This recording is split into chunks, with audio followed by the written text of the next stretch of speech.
সমস্ত জনসাধারণের জন্য আমরা উন্নয়নের লক্ষ্যে আজকে দুর্নীতি মুক্ত পঞ্চায়েত করতে চলেছি। মালদার মানিকচক ব্লকের নূরপুর গ্রাম পঞ্চায়েতের প্রধান মুকুন্দ সরকার অনাস্থা ভোটে অপসারিত হলেন। বুধবার কড়া পুলিশি নিরাপত্তার মধ্যে প্রশাসনিক আধিকারিকদের উপস্থিতিতে গ্রাম পঞ্চায়েত কার্যালয়ে অনাস্থার সভা অনুষ্ঠিত হয়। ২৬ সদস্য বিশিষ্ট এই গ্রাম পঞ্চায়েতের মধ্যে ১৬ জন সদস্য সভায় উপস্থিত ছিলেন। উপস্থিত সকল সদস্য প্রধানকে অপসারণের পক্ষে ভোট দেন। বিরোধী পক্ষের সদস্যরা সভায় উপস্থিত ছিলেন না। সংখ্যাগরিষ্ঠ সদস্যের সমর্থনে প্রধানকে অপসারণ করা হয়। সদস্যদের দাবি বৃহস্পতিবার উপপ্রধানের বিরুদ্ধে অনাস্থা প্রস্তাব আনা হবে। পঞ্চায়েত সদস্য পরিমল মণ্ডলের অভিযোগ, দীর্ঘদিন ধরে পঞ্চায়েতের দুর্নীতি ও সাধারণ মানুষের কাছে সরকারি পরিষেবা পৌঁছে দিতে গাফিলতি চলছিল। তাই সদস্যরা একত্রিত হয়ে প্রধানকে অপসারণের সিদ্ধান্ত নিয়েছেন।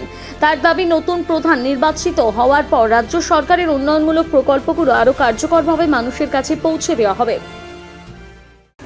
আজকে আমরা মোট সদস্য সংখ্যা হচ্ছে ১৬ জন এবং আমাদের নেতৃত্ব হচ্ছেন অরূপ দাস, আমাদের বয়োজ্যেষ্ঠ নেতা, এবং সুকিত এক্স প্রধান।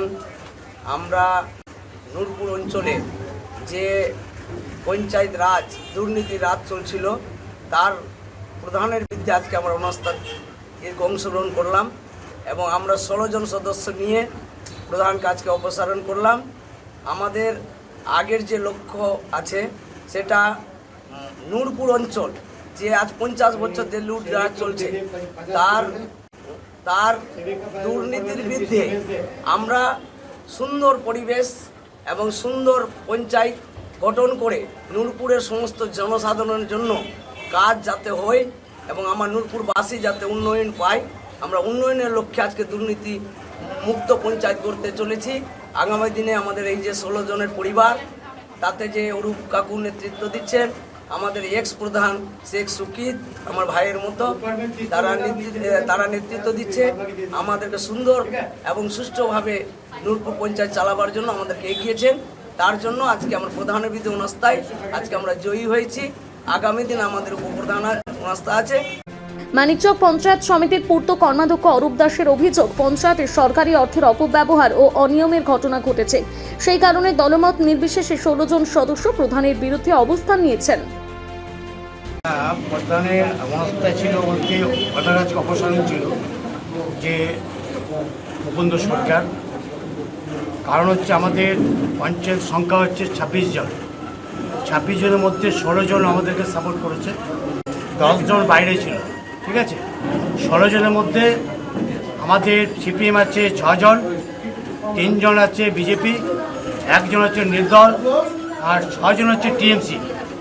টিএমসিকে আমরা ৬ জনকে 1/3কে নিয়ে আমরা তাকে নির্দল করা হয়েছে, যাতে আগামী দিনে আমাদের কোনো সমস্যা না পড়তে হয়। তার জন্য 1/3কে নিয়ে আজকে নির্দল করে আজকে এই প্রসেসিং আমরা এগিয়েছি। আজকে প্রধানের অপসারণ ছিল, কালকে উপপ্রধানের আছে। তো আজকে ওনারা আসেননি, জানি না কেন আসেননি, কিসের জন্য আসেননি, তারা কৈফিয়ত ওনারাও দেবেন। সর্বপ্রথম কথা বলি যে আজকে আমরা নূরপুর অঞ্চল অনেক পিছিয়ে আছে, যেখানে আমাদের প্রধান আছে, আমাদের পঞ্চায়েত সমিতি আছে, আমাদের সব কিছু আছে। সেই জায়গায় যদি আমরা নূরপুর অঞ্চল পিছিয়ে থাকে, তার জন্য আজকে এই দুর্নীতিবাজকে হটাবার জন্য আজকে আমরা একত্র হয়ে লড়াই করেছি, লড়াই আমরা সাকসেসফুল হয়েছি। এদিকে স্থানীয় সূত্রের দাবি, নূরপুর গ্রাম পঞ্চায়েতের নতুন প্রধান হিসেবে বিজেপির সদস্য পরিমল মণ্ডলের নাম উঠে এসেছে। তবে প্রশাসন আনুষ্ঠানিকভাবে নির্বাচনের দিন ঘোষণা করার পর নতুন প্রধান নির্বাচনের প্রক্রিয়া সম্পন্ন হবে। মালদা থেকে পরিতোষ সরকারের প্রতিবেদন, নিউজ টুডে।